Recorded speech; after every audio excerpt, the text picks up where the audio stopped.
நம்ம சப்ஸ்கிரைபர் ஒருத்தர் வந்து இந்த படத்தை வந்து போடுங்க போடுங்க நிறைய தடவை கமெண்ட் பண்ணியிருந்தாரு. ஸோ அவருக்காகவே சபரி உங்களுக்காகவே ரேம்போ திரைப்படத்தை தான் இன்றைக்கி பார்க்க போகிறோம்.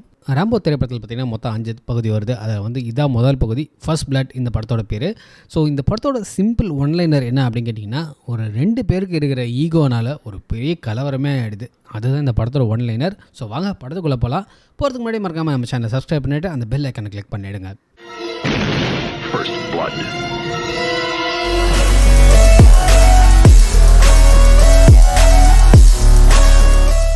படத்தோட ஸ்டார்டிங்கில் பார்த்தீங்கன்னா நம்ம ஹீரோ ஒரு மலை வழியிலேருந்து இறங்கி வராரு. இறங்கி வந்தால் பார்த்தா ஒரு கிராமம் மாதிரி ஒரு இடம். அந்த இடத்துல பார்த்தீங்கன்னா வந்து அவர் வந்து அவரோட ஃப்ரெண்டு தேடி வந்திருக்காரு. ஆனால் தேடி வந்த இடத்துல அவரோட ஃப்ரெண்டு கேன்சரில் இறந்துட்டாரு அப்படின்னு தெரிய வருது. அதனால் ரொம்ப வருத்தமாகவே அந்த இடத்துலேருந்து நவர ஆரம்பிக்கிறாரு. பக்கத்து ஊரில் பார்த்தீங்கன்னா ஒரு ஊரில் ஷெரீஃப் வந்து அந்த போலீஸ் ஸ்டேஷனை விட்டு வெளியே வந்து எல்லாருக்கும் ஹாய் பைலாம் சொல்லிட்டு நல்லா ஃப்ரெண்ட்லியான டேர்ம்ஸில் ஒரு ஷெரீஃபு. ஸோ அந்த ஊருக்குள்ளே வந்து ரோந்து பணிக்காக வந்து அப்படி கிளம்புறாரு. அப்படி போகும்போது பார்த்தீங்கன்னா நம்ம ஹீரோ வந்து அந்த சோகத்திலே அப்படி நடந்து இந்த ஊருக்குள்ளே வராரு. கரெக்டாக ஊருக்குள்ளே வரும்போதே கரெக்டாக ஷெரீஃப் இவரை வழி மறைச்சு நம்ம ஆள் வேறு கொஞ்சம் ஏடா கூடமாக ட்ரெஸ்லாம் பண்ணின்னு வேறு இருக்காரா. யார்ப்பா நீ என்ன ஏதுன்னு கேட்கும்போது நம்ம ஆள் வந்து நான் சவுத்துக்காக போகிறேன், நகரத்துக்காக போகிறேன், போர்ட்லாண்ட் போகிறேன் அப்படின்ற கதையெல்லாம் சொல்லுங்கிறாரு. அப்படியே சரிவா நான் உன்னை ட்ராப் பண்ணுறேன் அப்படின்னு சொல்லிட்டு போலீஸ்கார்லேயே வந்து நம்ம ஷெரீஃப் வந்து நம்ம ஹீரோவை ஏற்றிக்கிட்டு அப்படியே ஊர் வழியாகவே வந்து கிராஸ் பண்ணி போகிறாரு. ஊரை கிராஸ் பண்ணும்போது பார்த்திங்கன்னா வந்து நம்ம ஹீரோவும் வந்து எனக்கு ரொம்ப பசிக்குது, நீங்கள் சாப்பிட்லாமா அப்படின்னு கேட்டால் 30 மைல் தள்ளி வந்து ஒரு நல்ல ரெஸ்டாரண்ட் அங்கே சாப்பிடு அப்படின்னு சொல்கிறேன். நான் ஏன் இங்கே சாப்பிடக்கூடாதா அப்படின்னு வந்து நம்ம ஹீரோ கேட்கும்போது, நீ முன்ன மாதிரி ஆட்கள்லாம் வந்து இங்கே சாப்பிடக்கூடாது, முன்ன மாதிரி ஆட்கள்லாம் இந்த ஊருக்குள்ளே வந்து வெல்கம் கிடையாது, நீங்களாம் வந்து இந்த ஊருக்கு வந்து ஒரு வியாதி மாதிரி, உங்களெல்லாம் நாங்கள் வந்து சேர்க்கவே கூடாது, அந்த மாதிரி சேர்க்கக்கூடாதுன்றதுக்காக தான் கவர்மெண்ட் எனக்கு சம்பளத்தை கொடுத்து எனக்கு வச்சுருக்கு, உன்னெல்லாம் நான் வெளியே தான் விடுவேன்னு சொல்லிட்டு ஊருக்கு வெளியே வந்து நம்ம ஹீரோவை இறக்கி விட்டுட்டு நம்ம ஆள் வந்து நல்லபடியாக போய்ட்டு வாப்பா அப்படின்னு சொல்லிட்டு நம்ம ஷெரீஃப் திரும்பி வந்துடுறாரு. ஷெரீஃப் திரும்பி கொஞ்சம் தூரம் போனதுக்கப்புறமே வந்து நம்ம ஹீரோ என்ன யோசிச்சாருன்னு தெரியல, திரும்பி வந்து அந்த ஊருக்குள்ளேயே நடந்து வர ஆரம்பிக்கிறாரு. அந்த பிரிட்ஜை கிராஸ் பண்ணி வந்தவுடனே நம்ம ஷெரீஃப் செம்ம காண்டாகி வழி மறைச்சு நான் சொல்ல என்னடா போயினே இருக்க அப்படின்னு சொல்லிட்டு கண்ணை காட்டி மரியாதை நில்லு என்ன உன்னை இல்லை அவள் தான் உன்னை அப்படின்னு சொல்லிட்டு கண்ணை காட்டி நம்ம ஹீரோவை வந்து அரெஸ்ட் பண்ணும்போது பார்த்திங்கன்னா அவர்கிட்ட ஒரு நைஃப் இருக்கும். அந்த நைஃபையும் வந்து எடுத்துக்கிட்டு பார்த்திங்கன்னா வந்து அவர் அரெஸ்ட் பண்ணி போலீஸ் ஸ்டேஷன் கூட்டின்னு போயிடுறாரு. போலீஸ் ஸ்டேஷனில் போய்ட்டு இவனை என்னென்னு பாடுறா அப்படின்னு சொல்லிட்டு இவன் பேரில் ஒரு கேஸை போடுறா அப்படின்னு சொல்கிறாங்க. அவர்கிட்ட இந்த நைஃபை காட்டுறாங்க. அந்த நைஃப் பார்த்திங்கன்னா பேப்பரை கூட வந்து அப்படியே ஸ்லைட்டாக வந்து வெட்டுது. வெட்டினதை பார்த்தோன்னே என்னடா இது இந்த மாதிரி இருக்கிறானே அப்படின்ற மாதிரி ஆகிடுது. ப்ளஸ் வந்து நம்ம ஷெரீஃபும் வந்து சரி இவனை செல்லில் போட்டு இவனை வந்து குளிப்பாட்டி வைங்க அப்படின்னுறாங்க. அப்போ வந்து இவன் பேரை கேட்குறாங்க. இவன் பேர் சொல்லாமல் இருக்கான். ஸோ கழுத்தில் போட்டிருக்க டேகை வந்து என்னன்னு சொல்லிட்டு பக்கத்தில் இருக்க போலீஸை வந்து பிடுங்க ட்ரை பண்ணும்போது அப்படி இப்படின்னு ஜெர்க் வாங்குறான். ஆனால் வந்து தம்பி அடிச்சிருவேன் அப்படின்னு சொல்லிட்டு ஒரு சொடத்தால் போலீஸ்காரன் சொல்லுவான்.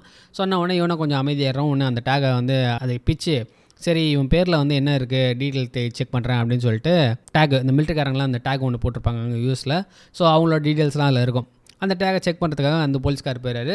ஸோ இவனை வந்து என்ன பண்ணுறாங்கன்னா வந்து ரிமாண்ட் பண்ணிடுறாங்க. ரிமாண்ட் பண்ணதுக்கப்புறம் பார்த்திங்கன்னா வந்து இவனை வந்து குளிப்பாட்டி வைக்க சொன்னாங்கல்ல. அப்போ இவன் சட்டை கட்டும் போது பார்த்திங்கன்னா இவன் உடம்பு ஃபுல்லாக மார்க்கு. அதாவது வந்து இவன் வியட்நாமில் பட்ட அந்த கஷ்டங்கள் எல்லாமே வந்து ஒரு ஃப்ளாஷ்பேக் மாதிரி டக்குன்னு வந்துட்டு போனேன் இவன் எவனா இருந்தால் என்னடா அப்படின்னு சொல்லிட்டு இவனை வந்து ரொம்ப இல்ட்ரீட் பண்ண ஆரம்பிச்சிடறாங்க. ரொம்ப கேவலமாகவே ட்ரீட் பண்ணுறாங்க. அது மட்டும் இல்லாமல் குளிக்க வைக்கிறேன் பேர் வழின்னு சொல்லிட்டு அந்த ஃபயர் ஹோஸில் அடிப்பாங்க அதுமா ஃபாஸ்ட்டாக. அந்த மாதிரி ஃபயர் ஹோஸில் வந்து நம்ம ஆளை வந்து குளிப்பாட்டி வைக்கிறானுங்க. குளிப்பாட்டிட்டு இவனை ஷேவ் பண்ணுன்னு சொல்லிட்டு அந்த கத்தி எடுத்துகிட்டு கிட்ட வரும்போது அவருக்கு அந்த பழைய ட்ராமாலாம் வந்து அவருக்கு வந்து மனசுக்குள்ளே வர ஆரம்பிச்சிருது. இவனை வந்து பார்த்திங்கன்னா நெக்கில் வந்து அந்த லத்தியை வச்சு அப்படியே இழுத்து பிடிச்சிட்டு இருக்காங்க. அந்த கத்தி கொண்டு வரும்போது இவனால் வந்து அந்த டென்ஷனை தாங்க முடியல. நம்ம ஹீரோ ஒரு பாயிண்டில் வந்து பர்ஸ்ட் அவுட் ஆயிடுறாரு. அவ்வளோதான். போலீஸ் ஸ்டேஷனில் இந்த மொத்த பேரும் அடி வாயெல்லாம் அடிச்சு வாயெல்லாம் கீச்சிடுறாரு. மொத்த பேரையும் அடிச்சுட்டு அங்கேருந்து எஸ் ஆகிட்டு வெளியே போன உடனே ஒருத்தங்க பைக்கில் வரான். அவனை தள்ளி விட்டுட்டு பைக் எடுத்துன்னு அங்கேருந்து ஓடுறாரு. நம்ம ஷெரீஃபும் பார்த்திங்கன்னா வந்து பின்னாடியே வந்து சேசிங்கில் போகிறாரு. ஏன்டா அவங்களுக்கெல்லாம் வந்து பயமே கிடையாது, ஃபுல்லாக ட்ரிஃப்டிங்லேயே போகிறானுங்க. ஸோ ஃபுல் சேசிங்லேயே போகிறாங்க. கிட்டத்தட்ட ஊரை விட்டே வந்து நம்ம ஹீரோ வெளியே போயிடுறாரு. வெளியே போயிட்டு பார்த்திங்கன்னா வந்து அந்த காட்டுக்குள்ளேயும் வேகமாக போயிட்டுருக்காரு. அந்த காட்டுக்குள்ளே போகும்போது பார்த்திங்கன்னா வந்து நம்ம ஷெரீஃபை வந்து பேக்கப்புக்கு சொல்லிட்டு அதே இடத்துல வந்து நம்ம ஷெரீஃபும் வந்து வேகமாக போகிறாங்க. ஒரு பாயிண்டில் என்ன ஆகுது, கார் வந்து கம்ப்ளீட்டாக வந்து டாப்பில் ஆகி கீழே விழுந்துடுது. விழுந்ததுக்கப்புறம் நம்ம ஷெரீஃப் மட்டும் ஏந்து வெளியே வராரு. ஆனால் இங்கே நம்ம ஹீரோவும் பார்த்திங்கன்னா அவரோட பைக் கவுந்துருது. ஸோ பைக்கை விட்டுட்டு இவரும் வந்து அந்த காட்டுக்குள்ளே ஓடிடுறாரு. ஸோ காட்டுக்குள்ளே வந்து 2 பேரும் ஓடிடுறாங்க. நம்ம ஹீரோ பார்த்திங்கன்னா வந்து காட்டுக்கு உள்ளே ஓடி போய் ஒரு குகை மாதிரி இருக்க ஒரு பழைய பால் அடைஞ்ச இடம், அந்த இடத்துக்குள்ளே வந்து போய் இருக்கிறாரு. குளிர் தாங்க முடியாமல் என்ன பண்ணுறாரு, அங்கே இருக்கிற ஒரு கோணி பையன் நல்லா அறுத்து அவர் வந்து கட்டிக்கிறாரு. அங்கே இருக்க ஒயர்லாம் வச்சு நம்ம ஷெரீஃப் என்ன பண்ணுறாரு, மொத்தமாக பெட்டாலியனை வந்து பேக்கப்புக்கு கூப்பிட்டுறாரு. ஸோ ஒரு 10-15 போலீஸ் என்ன பண்ணுறாங்க, உள்ளே இறங்க ஆரம்பிக்கிறாங்க. ஸோ இவரை வந்து துரத்திட்டே போகிறாங்க. இது மட்டும் இல்லாமல் ஒரு அந்த லோக்கலில் இருக்க ஒரு டாபர்மேன் நாயெல்லாம் வேறு 2-3 நாயை வந்து கூட்டின்னு வந்துடுறாங்க. ஸோ அவன் சென்ட்டை வச்சு அவன் எங்கே இருக்கான் அப்படின்னு வந்து கண்டுபிடிச்சலாம் அப்படின்னு சொல்லிட்டு, நம்ம ஈரம் சரி இவங்க கிட்ட மாட்டக்கூடாதுன்னு சொல்லிட்டு ஈரம் வந்து மலை ஏறார். செம கோல்டாக இருக்குது, நல்லா பார்த்துக்கோ, சரியான கோல்டாக இருக்குது, குளிர்தான். அப்படியே ஆள் பேசும்போது ஆவியெல்லாம் வருது. அப்படியே வந்து நம்ம ஆள் வந்து மேலே ஏறிக்கிட்டே இருக்காரு. ஒரு பாயிண்டில் என்ன ஆகுது, இவங்கள வந்து அப்படியே சர்ச் பண்ணிட்டு வராங்க. நம்ம ஆள் வந்து மவுண்டனோட கிளிஃபில் வந்து போய் நின்றுறாரு. கீழே பார்த்தா கிட்டத்தட்ட ஒரு 100-150 அடி போலுது, அவ்வளோ பெரிய கிளிஃபில் வந்து போய் நிற்கிறாரு. இவங்கள வந்து பின்னாடி அந்த ஷெரீஃப் கேங் வந்து கிட்ட நெருங்கிட்டாங்க, ரொம்ப நெருங்கிட்டாங்க. இவங்க வந்து பேக்கப்புக்கு பார்த்தீங்கன்னா சாப்பரும் கூப்பிட்ருப்பாங்க. அந்த சாப்பரும் வந்து ஆல்மோஸ்ட் வர மாதிரி இருக்கும். ஸோ இவங்க ஒரு வந்து இறங்க முடியாது அப்படின்றத ஒன்று ரியலைஸ் பண்ணி என்ன பண்ணுறாரு, அந்த கிளிஃபு வழியாக இறங்க ஆரம்பிக்கிறாரு. அப்படியே கொஞ்சம் கொஞ்சமாக அந்த கிளிஃபு வழியாக இறங்கினே இருக்கிறாரு. கரெக்டாக அந்த சாப்பரில் பார்த்தீங்கன்னா நம்ம சொடத்தலை போலீஸோடு வந்துடுறாப்புல. ஸோ வந்து வந்த உடனே ஆஹா இவன் அங்கே தாங்கறா இருக்கான் அப்படின்னா, ஃபஸ்ட்டு வந்து அந்த பைலட் என்ன சொல்லுவான், இல்லை இதுக்குள்ளே நம்ம போகக்கூடாது, ரொம்ப ரிஸ்க்கு அப்படின்வான். ஏய் அவனை போறியே இல்லை உன் தலையில் புல்லட் இறட்டுமா அப்படின்னு சொல்லிட்டு நம்ம சொடத்தலை மிரட்டின உடனே வேறு வழி இல்லாமல் ஹெலிகாப்டர் நல்லா வந்து கீழே இறக்கி வந்து நம்ம ஆள்கிட்ட கொண்டு போகிறாங்க. டமால்னு சுடுறாங்க. ஆக்சுவலாக வந்து நம்ம ஷெரீஃப் வந்து அவனை சுடக்கூடாது, சுட்டு பிடிக்காமல் வந்து உயிரோடு வந்தால் வந்து பிடிக்கணும் அப்படின்னு ட்ரை பண்ணிட்டு இருப்பாரு. பட் நம்ம சொடத்தாலே வந்து அவனை அடிச்சுட்டு வந்தனால வந்து ஃபுல் காண்டில் வந்து நம்ம ஹீரோ வந்து போட்டு தள்ளணுன்ற முடிவில் வந்து சுட்டுனாரு. நம்ம ஹீரோ வந்து தப்பிச்சிடலாம் தான் ட்ரை பண்ணுவார். பட் இவன் இப்படி சுடுறத பார்த்தோன்னே ஐயோ இவன் கன்ஃபார்மாக நம்மளை போட்டு தருவான்னு சொல்லிட்டு என்ன பண்ணுறாரு, அங்கேருந்து டைவ் வச்சு அப்படியே அங்கே இருக்க ஒரு மரத்தை பிடிச்சிக்கிட்டு அப்படியே இறங்குறாரு. டமால் கீழே வந்து விழும்போது பார்த்தீங்கன்னா ரைட்டு கை ஷோல்டர்கிட்ட வந்து கீஞ்சுது. அப்படியே மரத்துக்கு சாஞ்சு அப்படியே உட்காந்துப்பார். இன்னும் ஹெலிகாப்டர் கீழே இறங்கி வந்து அங்கே வந்து லெஃப்ட் ரைட்டுன்னு வந்து நம்ம ஆளுங்க வந்து சுட்டுனுக்குறாங்க. ஆனால் இவர் அப்படியே தப்பிச்சுன்னு பாரு. ஒரு பாயிண்டில் செம்ம காண்டாயி அங்கே இருக்க ஒரு பெரிய கல் எடுத்து அந்த ஹெலிகாப்டர்லேயே அடிக்கிறாரு. அந்த ஹெலிகாப்டரோட விண்ட்ஷீல்டு வந்து நொறுங்கிடுது.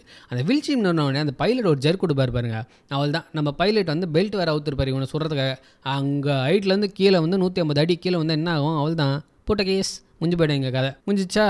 முடிஞ்ச உடனே நம்ம ஹீரோ என்ன பண்ணுறாரு, கீழே வந்து பார்த்து அவனோட ஜாக்கெட்டை வந்து கட்டிடுறாரு, கன்னியும் எடுத்துக்கிறாரு. கரெக்டாக அதே டைமில் பார்த்தீங்கன்னா நம்ம ஷெரீஃப் டீம் மேலேருந்து கீழே பார்க்குறாங்க, பைனாக்குள்ளே பார்க்குறாங்க. இவன் அங்கே இருப்பான், நான் எதுவுமே செய்யலை அப்படின்னுவான். ஆனால் இவனுங்க அதை கேட்குற மாதிரி இருக்க மாட்டானுங்க, சுட ஆரம்பிச்சிடுவானுங்க. லைட்டாக வந்து மூஞ்சில் கூட அரசிடுவான்னு நினைக்கிறேன். ஆனால் இவன் அப்படியே தப்பிச்சுக்கு அப்படியே ஓடிடுவான். ஏன்டா சொல்கிறீங்க அவனை அப்படின்னு வந்து நம்ம ஷெரீஃப் கத்துவார். இவனும் உள்ளே ஓடிறான்னா இவனுங்க எல்லாரும் வந்து கீழே வந்து நம்ம சொடதலை போலீஸ்காரனோட டெட் பாடியை பார்க்குறாங்க. டெட் பாடியை பார்த்துட்டு இருக்கும்போது தான் பார்த்திங்கன்னா வந்து இந்த டேகை அறுத்துட்டு இவனோட டீட்டெயிலை செக் பண்ணலாம் அப்படின்னு சொன்னாங்க. பார்த்திங்கன்னா அப்போ தான் இவனோட டீட்டெயில் வருது, நம்ம ஹீரோ டீட்டெயில். அதாவது பார்த்திங்கன்னா வியட்நாமில் பார்த்திங்கன்னா ஒரு பெரிய வார் ஹீரோவாக நம்ம ஹீரோ. அது மட்டும் இல்லாமல் வந்து க்ரீன் பெட் அப்படின்ற ஒரு ஸ்பெஷல் ஆப்ரேஷன் ஃபோர்ஸோட one of the best warrior தான் நம்ம ஹீரோ வேறு. ஸோ அந்த மாதிரி ஒரு சுச்சுவேஷன் கூட நம்ம எப்படி போகிறதுன்னு சொல்லிட்டு ஒரு சின்ன பையன் வந்து கொஞ்சம் நக்கல் அடிப்பான். அதை வந்து நம்ம ஷெரீஃபால் பொறுத்துக்க முடியாது. வந்து கோவப்பட்டு எவனா இருந்தானடா அவனை போட்டு தள்ளுறோண்டா அப்படின்னு சொல்லிட்டு திருப்பியும் வந்து அவனோட வேட்டையில் வந்து இறங்குறாங்க. இந்த வேட்டையில் இறங்கும் போது வந்து பேசினே போகும்போது அந்த சின்ன பையன் திருப்பியும் சொல்லுவான், ஏய் நம்ம அவனை வேட்டையாடா, அவன் தான்டா நம்மள வேட்டையாடுறான் அப்படின்றத சொல்லிகிட்டே தான் உள்ளே போவானுங்க. இவனுங்க உள்ளே போகிறதுக்குள்ளே நம்ம ஹீரோ என்ன பண்ணிடுறாரு, நல்லா அங்கே இருக்கிற கிளைகளெல்லாம் உடச்சி நல்லா ஷார்ப் பண்ணி வச்சுக்கிறாரு. நம்ம கத்தி தான் செம்ம ஷார்ப் வச்ச, நல்லா ஃபுல்லாக ஷார்ப் பண்ணி வச்சுக்கிறாரு. ப்ளஸ் கன்னும் இருக்குது. இப்போது இவனுங்கெல்லாம் உள்ளே போயினே இருக்கானுங்க. கரெக்டாக வந்து அந்த நாயை பிடிச்சிட்டு வந்தாந்துமா, அவன் காலிலே ஒரு போடு டமால். இத்தனைக்கும் வந்து நெஞ்சிலையோ தலையிலையோ சொல்ல, காலிலே ஒரு போடு டமால். அவனை போய் கொல்லு அப்படின்னு சொல்லிட்டு அந்த நாயை வந்து அவர் ரிலீஸ் பண்ணுவார். அந்த நாய்ங்க போய் நம்ம ஹீரோவை கொல்லும் பார்த்தா கையில் இருக்க குச்சியை வச்சு வந்து அந்த நாய்களை வந்து நம்ம ஆள் போட்டு தள்ளிடுறாரு. போட்டு தள்ளிட்டு இவனுங்க எல்லாம் வந்து நம்ம போய் அவனை பிடிக்கணும், எல்லாம் நல்லா ஸ்ப்ரெட் பண்ணி போய் பிடிங்க அப்படின்னு சொல்லிட்டு இவன் ஒரு 7-8 பேர் கிட்ட போகிறாங்க. ஆனால் யாருமே நம்ம ஆளுங்க நெருங்க முடியல. ஊருக்குள்ளே தான் ஷெரீஃபோட வார்ஃபேரு. காட்டுக்குள்ளே வந்துட்டால் நம்ம ஹீரோ தானே ஒரு தனித்தனியாக செதுக்கிறாரு. செதுக்கி முடிச்சு கடைசியாக ஷெரீஃப் மாறாரு. கழுத்திலே கத்தி வச்சு அவனை இதோடு நிறுத்திக்கோ, நீ ஊருக்குள்ளே தான் தௌலத்து, இது காட்டுக்குள்ளே வந்துட்டு நான் தான் தௌலத்து.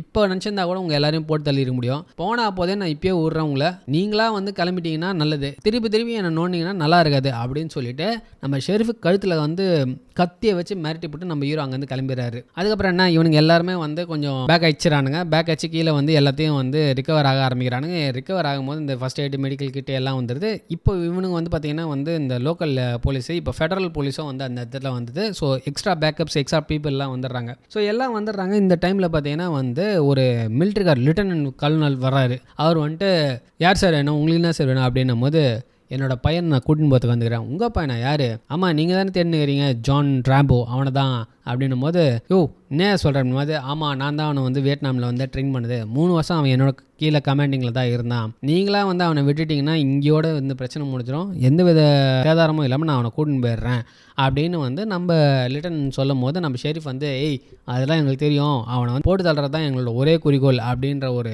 வைராகத்தில் நம்ம ஆள் வந்து ரெடி ஆகிடுறாரு. அதுவும் இல்லாமல் வந்து அவனை போட்டு தள்ளியே ஆகணுன்ற ஒரு இது நம்ம ஆளும் வந்து எவ்வளோ சொல்லி பார்ப்பார் லிட்டர்ன்ட்டும், ஏய் அவன் ரொம்ப டெரரான பீஸ்ரா, அவன் வந்து கண்டிப்பாக உங்களெல்லாம் செஞ்சுருவான்டா, அவன் வந்து இந்த மாதிரி விஷயத்துக்காக தான்டா ஃபுல் ஃப்ளெஜ்ஜாக ட்ரெயின் பண்ணவன் அப்படின்னு சொல்லுவாங்க. ஆனால் அதெல்லாம் நம்ம ஆளுங்க கேட்குற மாதிரியே இல்லை, அவனா தான் நான் பார்த்துப்பேன் அப்படின்னு சொல்லிட்டு ஷெரீஃப் வந்து இது ரொம்ப இதுவாக பண்ணார். அப்புறம் ஒரு பாயிண்டில் வந்து லிட்டனை அடப்போட அப்படின்ற மாதிரி இருக்கும். அப்போ வந்து ஷெரீஃபை, சரி ஓகே நீங்கள் ஹெல்ப் பண்ணுறேன்னா ஒரு வழி இது வாங்க அப்படின்னு சொல்லிட்டு பக்கத்தில் பார்த்தீங்கன்னா வந்து இந்த வாக்கி டாக்கியில் மூலியமாக வந்து நம்ம ரேம்போ கிட்ட பேச ட்ரை பண்ணுவாங்க. ஏன்னா வந்து ரேம்போ பார்த்தீங்கன்னா அந்த சொடத்தலனோட வாக்கி டாக்கி எடுத்துன்னு போயிட்டுருப்பாரு. ஸோ அதில் வந்து இவனுங்க பேசுவானுங்க, பட் எதுக்குமே வந்து ரெஸ்பான்ஸ் இருக்காது. இந்த மீன் டைமில் பார்த்தீங்கன்னா ரேம்போ வந்து காட்டுக்குள்ளே ஒரு பண்ணியை வேறு அச்சு அதை வறுத்து சாப்பிட்டு நல்லா ரெஸ்ட் எடுத்துன்னு போயிரு. அப்புறம் கடைசியில் வேறு வழி இல்லாமல் லிட்டன் பேச சொல்லுவாங்க. லிட்டன் வந்து commanding officer speaking please acknowledge அப்படிலாம் வந்து கெஞ்சி கேட்பாரு. அப்புறமேட்டு எல்லாரோட அந்த டீமில் இருந்த எல்லாரோட பேரும் சொல்லி பார்ப்பாரு. அப்புறமேட்டு தான் பார்த்தீங்கன்னா நம்ம ஹீரோவை பேசுவார், யாரும் இல்லைங்க எல்லாம் செத்துறானுங்க, நான் மட்டும்தான் இருக்கிறேன் அப்படின்னு சொல்லுவார். எல்லோரும் செத்துட்டாங்களா, இப்போ இவன் ஒருத்தன் தானே அப்படின்வான், அவனும் சேர்த்துட்டான், இப்போ நான் மட்டும்தான் வந்து ஸ்பெஷல் ஃபோர்ஸில் உயிரோடு இருக்கேன் அப்படின்வான். சரிடா நீ விட்டு வந்துரு, இதெல்லாம் பிரச்சனை கிடையாது, இதை விட்டு வா நம்ம பார்த்துக்கலாம், நீ வா நான் வந்து உன்னை சேஃபாக வெளியே கூட்டின்னு போயிடுறேன் அப்படின்வான். ஆனால் வந்து நம்ம ராம சொல்லுவான், ஏய் நான் ஒன்றும் முதல்ல வந்து பிரச்சனை பண்ணலடா, அவனுக்கு தாண்டா பிரச்சனை பண்ணானுங்க, அதனால தாண்டா நான் ஆரம்பித்தேன், அவனுக்கு தான் பிரச்சனை பண்ணான், அவனுங்களை பேக் பண்ண சொல்லு, அவனுங்களை வந்து பிரச்சனை பண்ண வேணான்னு சொல்லு அப்படின்னு சொல்லுவான். இவனும் கேட்குற மாதிரி தெரில, அவனும் கேட்குற மாதிரி தெரில. ஷெரீஃபும் வந்து முட்டி மோதிக்கணும்னு பார்க்குறான், நம்ம ரேம்போவும் வந்து முட்டி மோதணுமே. இப்போ லிட்டன் வந்து அடப்பாங்கடா அப்படின்வாங்க. ஸோ இந்த மீன் டைமில் இந்த கம்யூனிகேட் பண்ணனால பார்த்தீங்கன்னா வந்து அவன் எந்த லொக்கேஷனில் இருக்கான் அப்படின்னு சொல்லிட்டு அந்த ரேடியோ ஃப்ரீக்வன்சி வச்சு கண்டுபிடிச்சிடறானுங்க. ஸோ உடனே வந்து காலையில் பார்த்தீங்கன்னா வந்து மொத்த பெட்டாலியனுமே இறங்குறானுங்க. ஆனால் எல்லாருமே வந்து அந்த லொக்கேஷனுக்கு போவானுங்க பார்த்தா நம்ம ஆள் பார்த்தீங்கன்னா ஏற்கனவே இவனுங்க லொக்கேஷனில் தான் வந்து சுற்றி நிற்கிறாரு, அங்கே ஒழிஞ்சு நிற்பார். ஸோ இவனுக்கு காட்டுக்குள்ளே இவனுங்க ஒரு டேரெக்ஷனில் பார்த்தா நம்ம ஹீரோ இன்னொரு டேரெக்ஷனில் போய்ட்டு பாருங்க. ஆனால் அங்கே வந்து சிவிலியன் பையன் ஒருத்தன் வந்து கன்னோட இருப்பான். ஸோ அவன் ஆல்மோஸ்ட் போட்டு தள்ளியிருப்பார். ஒரு ஜஸ்ட் மிஸ்ல சிவிலியனா அப்படின்னு சொல்லிட்டு கண்ணை மட பிடிங்கி தூக்கி போட்டு நம்ம ஆள் வந்து ஓடிடுறாரு.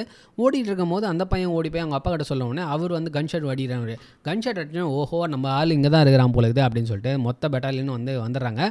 மீன் டைமில் நம்ம ஹீரோ என்ன பண்ணுறான், ஒரு இடத்துல ஒழிஞ்சிருந்தோமா அந்த கொகைக்கிட்டே போய் ஒழிஞ்சிக்கிறான். ஒழிஞ்சிட்டு இவனுக்கு எல்லாம் சுற்றி வலிச்சு சுடும்போது இவன் என்ன பண்ணுறான், இவனை ரிட்டாலியேட் பண்ணுறதுக்கு சுடுறான் பாருங்க. சொல்லும் போது இவனுக்கு எல்லாம் வந்து ஜகா வேணும், ஐயோ இவன் கன்று வச்சிருக்கான், நம்மளை சொல்கிறான், நம்மளாம் செத்துற போயிருமே அப்படின்னு சொல்லிட்டு என்ன பண்ணானுங்க, அவனுங்க கையில் ஒரு பசுகா வச்சிருப்பானுங்க. பசுகா வந்து டமால்னு அடிச்சிடறானுங்க. ஐயோ பசுகா வருதுன்னு சொல்லிட்டு நம்ம ராம்ப என்ன பண்ணுறோம், அந்த கொகைக்குள்ளேயே ஓடிடுவான்.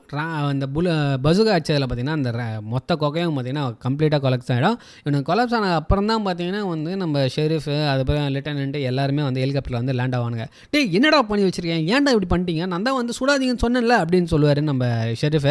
இவன் வந்து இல்லை அவன் எங்களை சுடாறான், அதனால தான் நான் வந்து எங்களை உயிர் காப்பாற்றுறதுக்காக நாங்கள் சுட்டுட்டோம் அப்படின்னும். அப்படியா அப்போ கொகையை தோண்டி அவன் டெட் பாடி எடுங்க அப்படின்னு சொல்லிட்டு நம்ம ஷெரீஃப் கோவமாக கத்திட்டு அங்கேருந்து கிளம்பிடுறாரு. இங்கே நம்ம ஹீரோ என்ன பண்ணுறாரு, அந்த கொகைக்குள்ளேயே உள்ளே போயினேங்கிறாரு. உள்ளே போயிட்டு ஒரு இடத்துல வந்து எப்படியோ வந்து நெருப்பை கண்டுபிடிச்சிடாரு. அதுக்கு ஒரு என்னது அந்த தீப்பம் அந்த மாதிரி ஒன்று கண்டுபிடிச்சிட்டு என்ன பண்ணுறாரு, உள்ளே போயினேங்கிறாரு. அந்த கொகை உள்ளே பார்த்தீங்கன்னா வந்து அந்த எலியெலாம் வேறவும் ஒரு செகண்ட் நம்மளை ஆளை வந்து ஒரு மாதிரி கடிச்சு குதறிடும். இருந்தாலும் அப்படி அப்படியே தப்பிச்சு வந்து கொகை வழியாக வெளியே வந்துடுவார். நம்ம ஷெரீஃபும் பார்த்தீங்கன்னா ஆஃபீஸில் போய் உட்காந்துருவார். வெளியே வந்து பார்த்தா அப்பயும் ஒரு பெரிய சர்ச் பார்ட்டி வந்து நம்ம ஆளை வந்து தேடிட்டு இருக்கோம். இவர் என்ன பண்ணார், இன்னொரு வழியாக வந்து கிளம்பி போயிட்டுருப்பார். அங்கே வந்து அந்த யூஎஸ் மிலிட்ரி வெஹிக்கிள் வந்து ஒன்று வரும். அது மேலே எகிரி குதிச்சு அந்த லாரி ஹைஜாக் பண்ணுறாரு. அந்த லாரிக்குள்ளே என்ன ஆகும் பார்த்தீங்கன்னா ஒரு M6 கன்று வேறு இருக்கும், வித் ஃபுல்லாக அம்யூனிஷனோட இருக்கும். இந்த சைடில் வந்து நம்ம போலீஸ் ஸ்டேஷனில் வந்து நம்ம ஆள் என்னடா இது அப்படின்ற மாதிரி உட்காந்துப்பார். உட்காந்துக்கும் போது என்ன ஆகும், கரெக்டாக வந்து நம்ம போலீஸ்காரர் வந்து சொல்லுவார், உயிரோடு தான் இருக்கான் ராம்போ அப்படின்னு மாதிரி. அப்படியா ஐயோ அப்படின்ற மாதிரி இங்கே வந்து நம்ம ஷெரீஃப் வந்து ஆளிடுவார். உடனே வந்து என்னடா பண்ணுறதுன்னு யோசிச்சு நிற்பாங்க. இந்த சைடில் என்ன ஆகும், நம்ம ராம்போ வந்து லாரி ஏற்றுக்குன்னு செம்ம ஸ்பீடில் போய் நிற்பார். பின்னாடியே ஒரு போலீஸ்கார் தோத்தம் அதையும் வந்து இடிக்க விட்டு இவர் என்ன பண்ணுவார், அந்த ஊருக்குள்ளேயே போவார். ஊருக்குள்ளே போகிறதுக்கு முன்னாடியே வந்து ஒரு பெரிய வந்து பெட்டாலியன் வந்து அதை பாதுகாத்து இருக்கும். பெட்டாலியனாவது இதுவாதுன்னு சொல்லிட்டு ஏற்றி இறக்கி போயினே போயிரு. அவர் பாட்டு ஸ்ட்ரெயிட்டாக உள்ள ஊருக்குள்ளே போன மனுஷன் ஸ்ட்ரெயிட்டாக போய் ஒரு பெட்ரோல் பங்க் இடித்து உடச்சி வெளியே வர பெட்ரோலை கொளுத்தி விட்டு போய் ஒழிஞ்சுப்பார். அந்த M6 கன்று அதுக்கப்புறம் அதுக்கான புல்லட்ஸ் எல்லாத்தையும் எடுத்து மேலே வந்து மாட்டிக்கின்னு அவரோட ஐகானிக் காஸ்டியூமில் போயிடுவார்.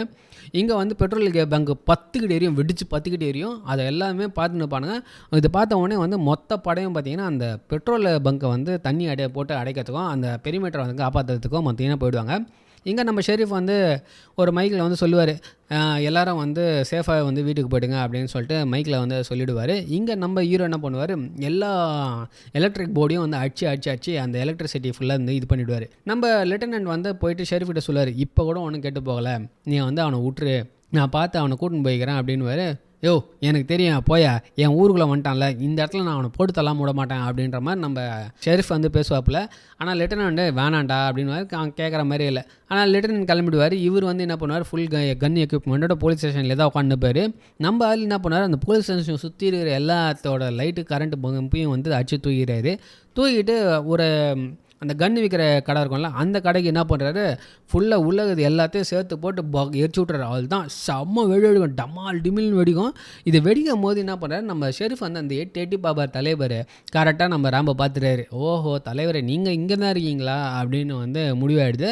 அதுக்கப்புறம் என்ன ஆகுது, அந்த மொத்த கரண்ட்டும் போயிடுச்சா, இவன் என்ன பண்ணுவான், மொத்தத்தை போலீஸ் ஸ்டேஷன் ஸ்மாஷ் ஆகிற அளவுக்கு சுடுவான்.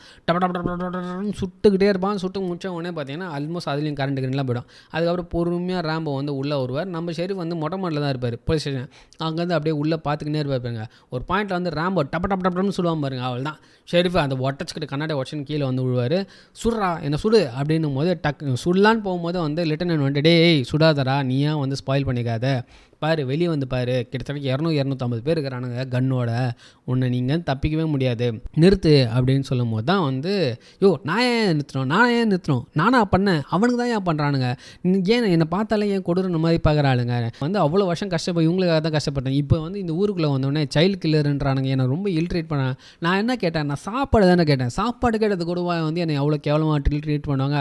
எல்லாருமே செத்துறாங்க, என் ஃப்ரெண்ட்ஸ் எல்லாருமே செத்துறாங்க, ஒருத்தன் கூட இல்லையா, என் ஏர்ஃபோர்ஸில் என் கூட இருந்து யாருமே உயிரோட இல்லையா, எப்படி ஒருத்தனாவது இருக்கணும் இல்லை, எல்லாருமே செத்துட்டான். என் ஃப்ரெண்டு எப்படி செத்தான் தெரியுமா, ஒரு சின்ன ஒரு கிஃப்ட் பாக்ஸ் மாதிரி வந்துச்சு, அது திறந்த உடனே பாம்பு அடித்து அவன் வந்து செவியில் வந்து அவனோட காரில் வந்து க்ரூஸ்லாம் போனோன்னு சொன்னான். இப்போ அவன் கால் தனியாக கை தனியாக இருக்குது. ராம்போ என்னை வந்து ராம்போ என்னை காப்பாற்றுன்றான், நான் எப்படி அவனை காப்பாற்ற முடியும்னு சொல்லிட்டு நம்ம ஹீரோ வந்து அந்த இடத்துல உடஞ்சி அழ ஆரம்பிச்சிடாரு. அதை பார்த்து லெஃப்டினன்ட்டுமே ரொம்ப ஃபீல் ஆகிட்டு அவர்கிட்ட போய்டுவோன்னு லெஃப்டினன்ட்டை கட்டி பிடிச்சின்னு நம்ம ராம்போ அழ ஆரம்பிச்சிடுவார். அதுக்கப்புறம் அப்படியே கொஞ்சம் சாந்தம் பற்றி அவரை வந்து அரெஸ்ட் பண்ணி நம்ம லெஃப்டினன்ட் வந்து கூட்டின்னு போகிறாரு. அப்படியே அந்த படம் அங்கேயே முடியுது. படம் எப்படி இருந்துன்னு சொல்லிட்டு கமெண்ட் செக்ஷனில் மறக்காமல் மென்ஷன் பண்ணுங்கள். அண்ட் உங்களுக்கு வேறு ஏதாவது படத்தை பற்றி பேசணும் அப்படின்னு நீங்கள் ஆசைப்பட்டீங்கன்னா கீழே கமெண்ட் செக்ஷனில் போடுங்க. திருப்பி இன்னொரு சிறப்பான திரைப்படத்தில் சந்திப்போம். அண்ட் இந்த படத்தோட கருத்து கண்டிப்பாக நான் வந்து சொல்லணும், அதை வந்து தனியாக இன்னொரு வீடியோவாக நம்ம போடுறேன். Okay, stay tune guys, take care, by.